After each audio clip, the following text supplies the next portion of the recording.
जंगलू बेआईन गछ काटी माटी चोराचालाण संबलपुर जिला रेढ़ाखोल बनखंड गरतपहाड़ गाँ छकठारू मात्र 1 किलोमीटर दूर थिबा जंगल एबे पदा हेबार लागिछि। बेआईन भावरे शह शह गछ काटी पदा करी मोरम चोराचालाण करा जाउछि। स्पष्ट दिबालोकरे एही बेआईन काम चलिछि। रेढ़ाखोल अंचल रे दिनकु दिन अबाधरे गछ कटा चलिथिबारु साधारण रे असंतोष प्रकाश पाउछि।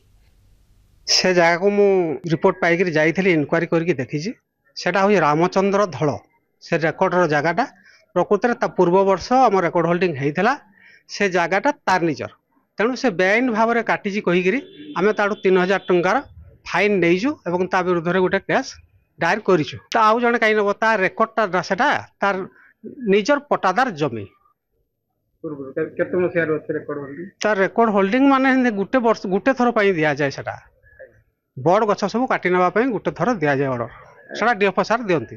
रेढ़ाखोल बनखंडर विभिन्न जंगल रे अबाधरे चली गछ कटा यही गछ कटा को नहीं वर्तमान आमे वर्तमान अच्छु रेढ़ाखोल बनखंडर बरगड़ बाहाल जंगल निकट रे जो संरक्षित जंगल अच्छी यही जंगल रे देखंतु सीधा सड़क आपन को मु दृश्य देखौथिली जे को भाव में गच्छित हिसाब रे गछ कटिंग करी गोटे स्थान रे रखा जाउची। परवर्ती समय रे सेठारू से गछ चोरा चालान चली आउ गोटे कथा कही रखी जंगल पदा करने सहित जंगल भितर बेधड़क भावे माटी मोरुम भी चालान होउथबा जहाँ दृश्य देखा मिलूची।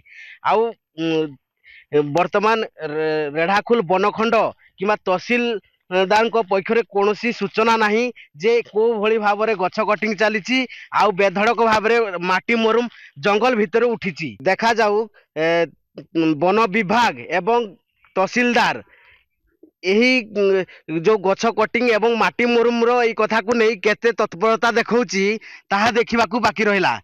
रेढ़ाखोल जसवंत नारायण साहू, कलिंग टीवी।